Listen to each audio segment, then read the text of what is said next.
Bueno, en este video vamos a descargar y analizar un conjunto de datos referente al uso de tarjetas de crédito para detección de fraudes.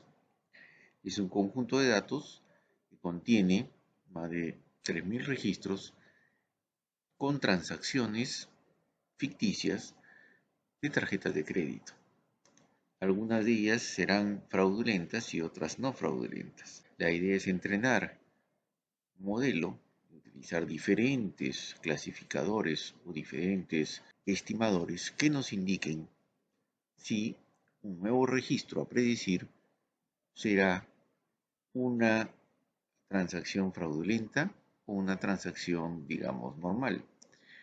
Entonces vayan a la página de Kaggle, a este repositorio, que es público. Ustedes pueden ingresar aquí y copiar este enlace y buscar dentro de Kaggle Abstract Data Set for Credit Card Fraud Detection.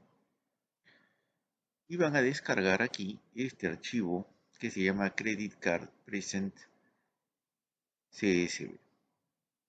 Ok, lo descargan, a clic derecho lo descargan y lo colocan en su carpeta de Anaconda, Jupyter.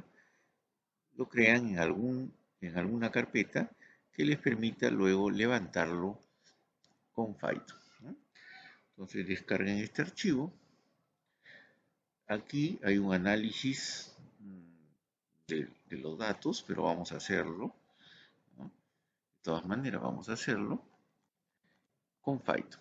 Entonces nos vamos a nuestro Jupyter. Para este análisis vamos a utilizar agrupamiento o clustering con el método K-means, ¿no?, de aprendizaje no supervisado, el método de algoritmo jerárquico aglomerativo, también de aprendizaje no supervisado, y vamos a ver el método Isolation Forest para detección de anomalías. Vamos a revisar qué es lo que tenemos en este notebook. Para empezar, portamos las librerías que comúnmente se usan para el análisis de este conjunto de datos y para el trabajo con datasets, que son NumPy, Pandas, para los gráficos matplot.pyplot. Voy a importar esta librería de warnings porque me interesa ignorar los warnings de algunas librerías que pueden estar en camino o ya hayan sido descontinuadas. Y de scikit-learn, por ahora, el label encoder y el normalizer. Lo primero que hacemos entonces es leer, vamos a ejecutar esto, vamos a ir ejecutándolo poco a poco, y al obtener el conjunto de datos, ustedes lo único que tienen que hacer es un data.pd read CSV y el nombre del archivo que hemos descargado de Kaggle. Si lo tienen en alguna carpeta, aquí ponen el nombre de su carpeta, ¿no?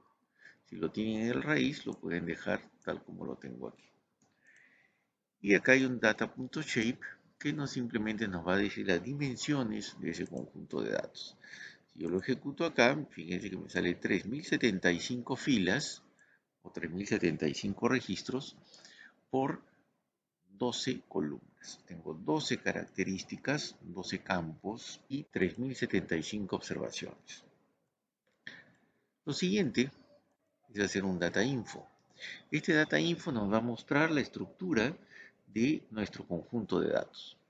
De igual forma me dice que hay 3075 entradas y acá están los nombres de las características de los datos, ¿no? Acá tengo un ID que no me reporta ninguna significación para el tema de análisis de datos y posteriormente lo vamos a retirar del conjunto de datos porque no nos sirve para el análisis. Y acá tenemos diferentes tipos de datos, tipo float, object y enteros. Fíjense acá que la fecha de transacción, esta columna, me vienen valores nulos. ¿Ya? Esa columna tampoco nos va a servir porque contiene solo valores nulos. Entonces, si hacemos un data, que es nuestro conjunto de datos, .isNull.sum, y imprimimos el resultado, nos va a decir que justamente transaction date tiene 3075 registros en nulo. Por lo tanto, no nos sirve. Como no nos sirve, procedemos a eliminar la fecha de transacción de nuestro conjunto de datos y como habíamos dicho, también eliminamos el Merchant ID, ¿no? Porque es un identificador que no nos sirve para el análisis. Entonces hacemos un data.drop con el nombre de las dos columnas que queremos eliminar de nuestro conjunto de datos. ¿Ok? Eliminamos y luego decimos, necesitamos, antes de entrar a trabajar con este conjunto de datos, analizar los principales datos estadísticos de las características o de las columnas que sí vamos a trabajar. Entonces, voy a seleccionar primero los datos numéricos. ¿Cuáles son los datos numéricos? Los datos que tienen el tipo float y el tipo entero. Entonces, en este datanum estoy simplemente diciéndole, créame un conjunto de datos que se llame datanum, que solo contenga los tipos de datos entero y float. Y después le hago un datanum.describe que me muestra los principales datos estadísticos de este conjunto de datos, ¿no? Y acá tenemos, por ejemplo, para el monto de cada transacción, recuerden que este es un conjunto de datos que contiene información de transacciones bancarias con tarjeta de crédito. Entonces me dice que hay 3075 operaciones, que hay, por ejemplo, que el promedio de esas operaciones es 9876.39, la desviación estándar, el valor mínimo es 0, el valor máximo es 108.000 y acá tenemos los cuartiles, ¿no? Para cada uno de los campos, ¿no?, que conforman este conjunto de datos. El número de declinaciones o rechazos en el día, y así, ¿no? Hay una serie de datos que vamos a analizar a continuación, pero lo que hemos hecho es simplemente describir los valores estadísticos de los datos numéricos. ¿Cómo obtenemos las variables categóricas? Las variables categóricas, que representan una clase o una categoría de datos, son en nuestro conjunto de datos de tipo object. Si la transacción ha sido declinada, rechazada o no, ¿no? Si es una transacción extranjera, si es una transacción que proviene de un país considerado de alto riesgo. Y acá está el clasificador, la variable, digamos, la etiqueta principal que guía nuestra clasificación de datos, si las transacciones son fraudulentas o no lo son. Y este también es una variable de clasificación que también es de tipo objeto. Entonces, para filtrar las variables de tipo objeto, creamos un nuevo dataset que solo incluya los tipos object. Y luego hacemos un for de este conjunto de datos que solo contiene las variables categóricas, imprimimos cada una y utilizamos para cada una el unique, que nos va a decir cuántos valores hay de cada tipo, ¿no? Con el value counts nos dice cuántos valores hay de no y cuántos valores hay de sí, ¿no? Entonces esto nos va a indicar unique, qué cosa existe, hace un agrupamiento, todas las n's, todas las y, no hay más, solo hay ny, y el value counts nos dice cuántas n's hay y cuántas y hay. Ejecutamos, nos va a dar acá el mismo valor y nos dice, por ejemplo, en el conjunto de datos que tenemos, que tiene 3075 registros, hay 3018 transacciones identificadas como no fraudulentas o normales y 57 identificadas como fraudulentas, como operaciones declinadas, no declinadas y declinadas. Luego tenemos las operaciones que son de origen extranjero. Sí, tenemos 706, no, tenemos 2369. Después tenemos las que vienen de países de alto riesgo, no 2000, sí 205. Y finalmente la variable categórica, digamos, que va a guiar nuestra clasificación. Fíjense que en este conjunto de datos hay un número importante de transacciones fraudulentas o identificadas como fraudulentas, 448 sobre 2627, ¿no? Es el primer análisis que estamos haciendo.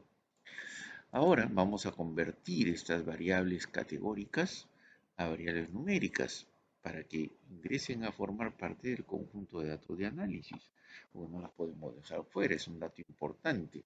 Por ejemplo, si una transacción ha sido declinada o no, si una transacción viene de un país de alto riesgo o no, entonces no las podemos descartar.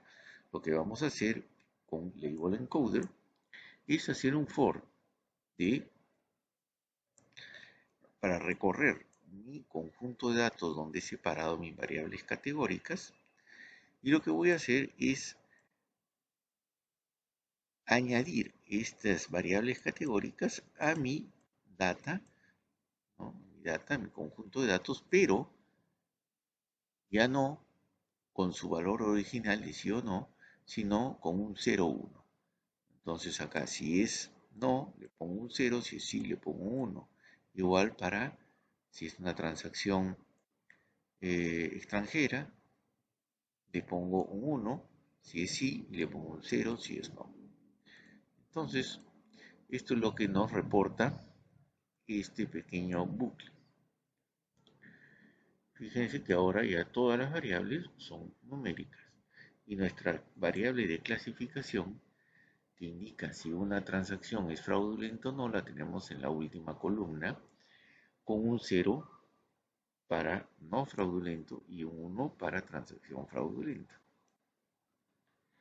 Ahora analicemos los datos con un gráfico, un conjunto de histogramas para cada variable. Y acá nos muestra el histograma para el monto de la transacción, para los valores de transacciones no declinados y declinados, para eh, transacciones que provienen de países de alto riesgo y no alto riesgo, y así para cada una de nuestras variables.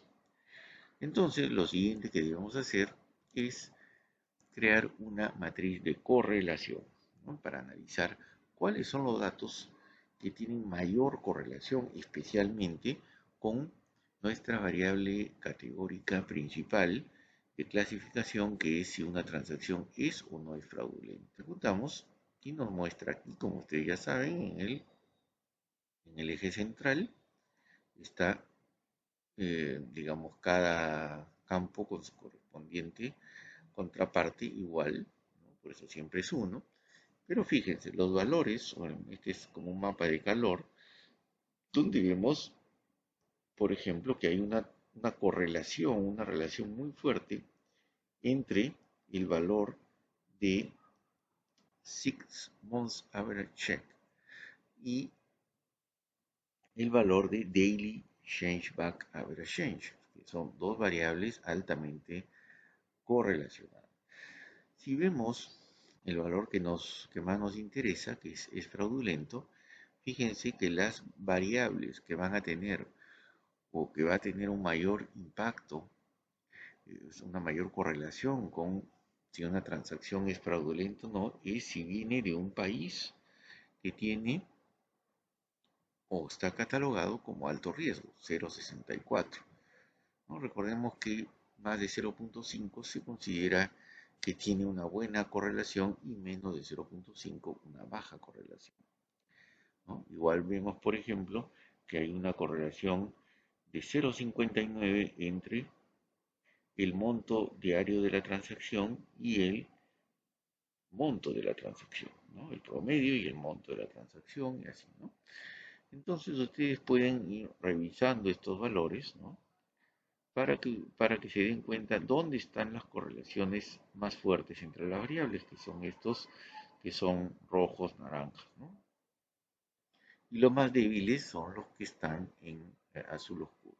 Entonces, ¿cómo es que hacemos una evaluación de este conjunto de datos utilizando un algoritmo no supervisado? Recordemos que los no supervisados son aquellos que no están guiados por una etiqueta, por una clasificación previa. Acá sí la tenemos, que es la columna is fraudulent, ¿no? Ya nos está diciendo qué registro puede ser identificado como fraudulento o no. Pero vamos a suponer que nos han entregado el conjunto de datos sin esa columna. Entonces, necesitamos un modelo que nos agrupe la información, nos agrupe los registros de tal forma que sin tener la guía de esa etiqueta de si un registro es fraudulento o no, nos pueda separar el conjunto de datos en transacciones que podrían ser fraudulentas como no fraudulentas. ¿Cómo hacemos eso? Primero vamos a importar de scikit-learn nuestra librería para entrenar nuestros modelos. Y como siempre, como se estila, separamos nuestro conjunto de datos en un 20% para el test y el 80% para el conjunto de entrenamiento. Entonces acá tenemos train set, que va a agarrar el 80%, y el test set el 20%. Y eso lo asignamos a estas variables x y xs. ¿No? Ahí está nuestro conjunto de datos que ya está, digamos, con las variables categóricas convertidas en numéricas. Entonces, aquí lo que estamos haciendo es asignar en xtrain y ytrain el conjunto de datos de entrenamiento y en xtest y test nuestras variables dependientes, la variable nuestro conjunto de datos de variables independientes y variables dependientes, tanto para entrenamiento como para test. Tenemos que para usar el algoritmo K-medias necesitamos indicarle cuál es el número de clusters o agrupamientos que vamos a utilizar o que queremos utilizar. Esto implica más o menos un conocimiento a priori del conjunto de datos. Una forma, fíjense aquí, vamos a ejecutar esto, una forma de obtener esa medida, si es que no la tenemos clara, es utilizar el algoritmo de detección de clúster por el método del codo. Ese algoritmo, vamos a verlo aquí, nos presenta una curva y donde la curva es más empinada, donde desciende y es más empinada, nos indica cuántos clusters deberían haber. En este caso el número de clusters es 2, ¿no? Aquí es donde se empina, donde dobla, justo en el número de cluster 2. Entonces eso es un indicador de que deberíamos tener 2 clusters. Pueden ensayar ustedes pruebas de con cuántos clústeres podría operar Camino, ¿cierto? Acá le estamos diciendo entre 1 y 10, ¿no? Entre 1 y 10, cómo funcionaría el algoritmo con máximo 500 iteraciones, ¿no? Entonces acá nos dice que 2 es el valor de los clústeres donde el codo aparece. Entonces, como hemos hallado por el método del codo que que son dos clusters. Entonces, entrenamos nuestro algoritmo de Camins con el número 2, con dos clusters, máximo 300 iteraciones. Ustedes pueden ir probando con otros valores, pero este es un valor ya probado. Lo ejecutamos y fíjense que aquí, una vez que lo he ejecutado, podemos decirle, predíceme los valores de X, o sea, si el conjunto de datos contiene valores fraudulentos o no, de acuerdo a los grupos que se han armado, y guárdamelos en el vector IPRED. Entonces, IPRED va a contener un vector con ceros y unos. Unos para un grupo, ceros para el otro grupo. Que corresponden, o supuestamente corresponden, a valores de si la transacción es o no fraudulenta. Si le ejecutamos, fíjense que nos arroja un vector de ceros y unos. Pero ese vector de ceros y unos es un arreglo aislado. ¿Cómo lo comparamos esto? ¿Cómo es que sabemos que nos ha hecho una predicción buena o no? Aquí le estoy simplemente sacando una copia al conjunto de datos y acá simplemente estoy diciéndole allá, este conjunto de datos lo estoy guardando en un arreglo de enteros que va a tener 3075 filas, ¿no? Entonces las predicciones de si una transacción es fraudulenta o no son 3075, igual que el número de transacciones, lógicamente. Entonces, ¿qué voy a hacer? Voy a decir que ese arreglo que está acá, que contiene mis ceros y unos, se lo voy a añadir como una columna adicional a mi conjunto de datos. Entonces hago esto. Y luego imprimo ese conjunto de datos. ¿Y qué me dice? Acá está mi columna es fraudulento, ¿no? Que es la que acabo de añadir. Y esta es mi columna is fraudulent que estaba en el conjunto de datos original. Entonces yo puedo comparar que en algunos casos el algoritmo Camins ha acertado con la etiqueta original, ¿no? 1, 1, 1, 1 y acá 1, 0, acá no acertó, acá 0, 1, acá 0, 1, acá 0, 0. Entonces vemos que en algunos casos el algoritmo ha hecho una predicción correcta y en otros no.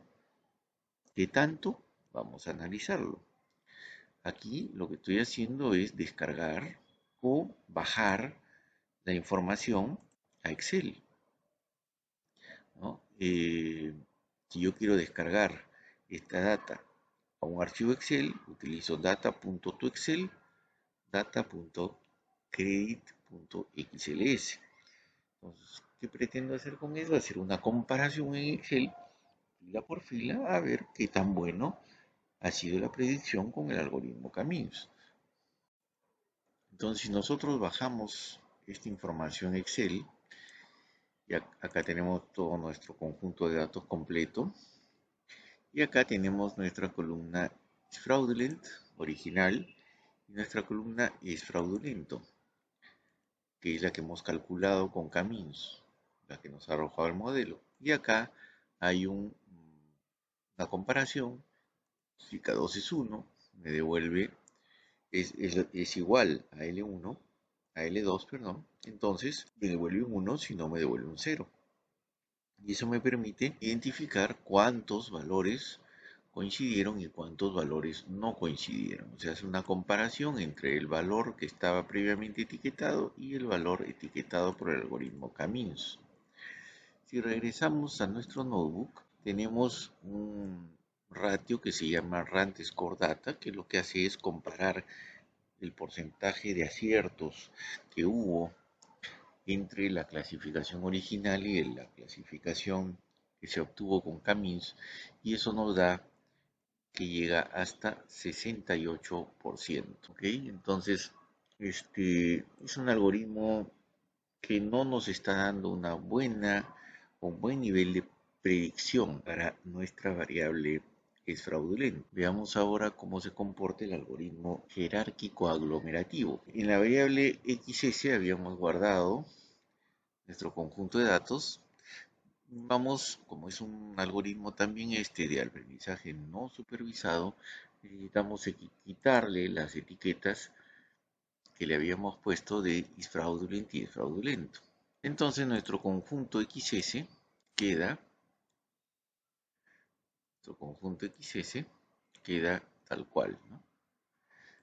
Tal cual nuestro conjunto original, sin etiquetas al final, ¿no? No hay is fraudulent, no hay is fraudulent. Entonces hacemos los imports necesarios para, primero, para utilizar un dendograma que nos va a permitir calcular el número de agrupamientos que deberíamos utilizar, número de clústeres, la librería de scikit-learn para los algoritmos de aglomerativo jerárquico o jerárquico aglomerativo. Entonces, con este código vamos a poder obtener un dendograma. Un dendograma agrupa las observaciones de acuerdo a su cercanía. Y de acuerdo a su cercanía va armando grupos, ¿no? Acá arma grupos primero de A2, después esos grupos de A2 los va armando, los va juntando, haciendo grupos más grandes, ¿no? De acuerdo a su cercanía, hasta que logra agrupar todos y queda un solo grupo. Entonces, ¿cuál es el valor que este dendrograma me reporta para poder estimar el número de clusters que debería tener? Si yo trazo una línea recta acá, el primer, digamos, valor visible en este diagrama, donde hay un corte para los dos grupos, es 40.000. ¿No? Entonces 40.000 es mi valor t. ¿Ya? Criterio, la distancia entre los dos puntos, y ejecuto. Acá, F-cluster, acá saltó ejecutar esto, ¿no? Para tener F-cluster, ¿no? Donde F-cluster,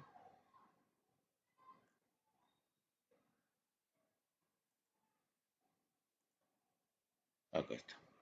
Entonces, el algoritmo de aglomerativo, jerárquico aglomerativo, nos ha devuelto un arreglo de la misma manera que nos devolvió Camis, pero en este caso de 1 y 2. Se han armado dos grupos, grupo 1, grupo 2. En el conjunto de datos XS necesita que yo le añada esas columnas, esa columna donde está mi arreglo, que es la, digamos, la estimación de clasificación que ha hecho el algoritmo jerárquico con estas dos instrucciones. Añado a el conjunto de datos de copia XS jerárquico, que es una copia de XS, le añado la columna que se acaba de calcular con la columna is fraudulent del conjunto de datos original. Y acá me muestra, fíjense, clúster jerárquico 1, 2 y es fraudulento 1, 2. Este es el dato de la etiqueta original y este es el clúster que el algoritmo le ha asignado a cada observación.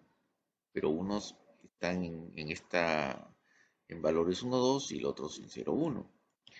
Pero lo único que he hecho aquí es obtener que el número de clústeres es 2. O sea, con el dendrograma me ha dicho, acá con 40.000, usa 2 clústeres.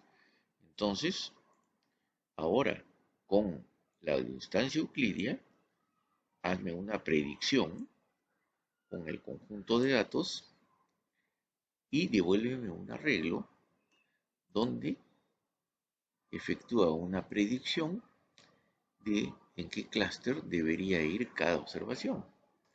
Entonces lo ejecuto y fíjense que aquí tengo un arreglo de ceros y unos, similar a lo que me devolvió el algoritmo Camins. Entonces esto lo voy a guardar en mi variable A y ese valor A lo voy a añadir como una columna más a mi conjunto de datos. ¿Para qué? Para poder hacer una comparación para poder predecir, ¿no? Entonces, fíjense aquí, acá tengo es fraudulento y acá tengo la predicción del algoritmo jerárquico aglomerativo. Entonces, de la misma forma, yo lo puedo descargar a esto Excel. Acá lo he bajado en un archivo que se llama datacreditaglom.xls. Si yo ejecuto aquí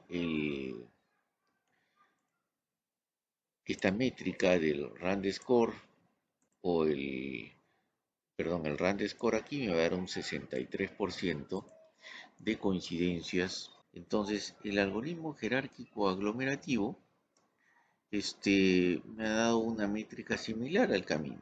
Ahora vayamos con un algoritmo que se llama Isolation Forest. Estos métodos Isolation Forest, como hemos dicho, son un método no supervisado para identificar outliers o anomalías, o sea, datos que no están etiquetados,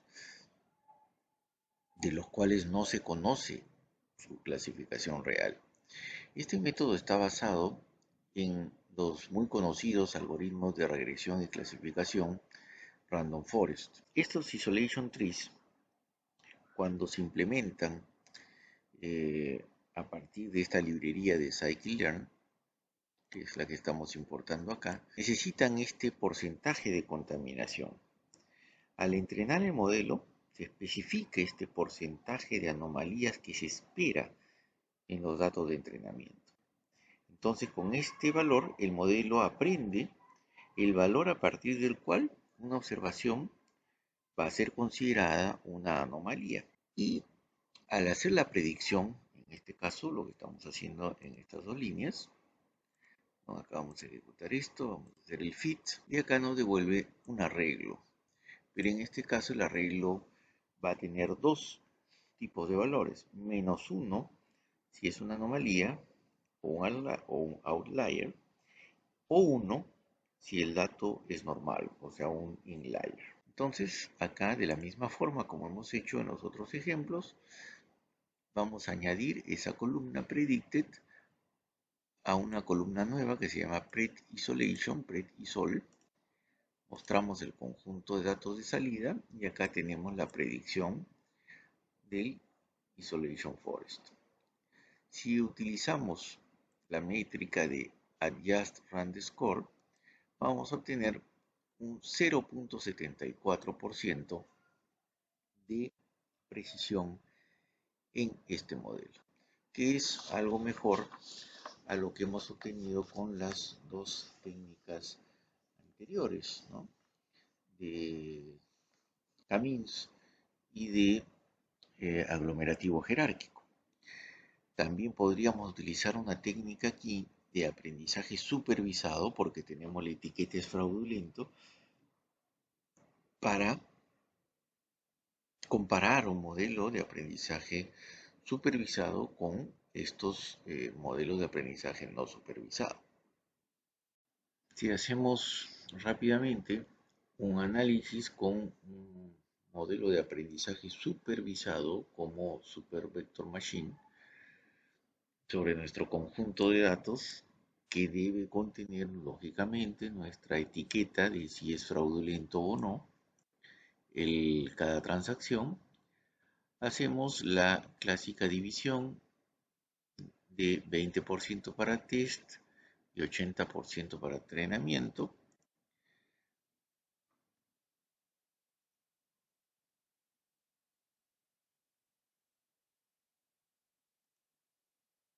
Y obtenemos para Support Vector Machine una accuracy, una precisión del 0.9 y para test, nuestro conjunto de test, un 0.89.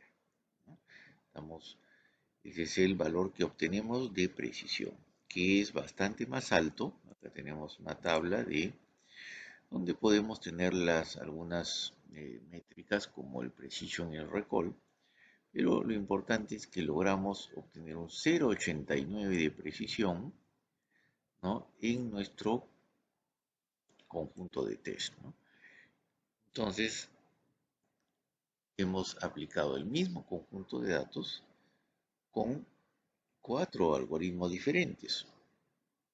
Y vemos que el clasificador que el modelo que nos da un mejor resultado y que nos va a predecir valores con una mayor precisión es el modelo de aprendizaje supervisado, Support Vector Machine en este caso, ¿no? Todo esto básicamente es relativo porque depende de la naturaleza de nuestro conjunto de datos. Gracias.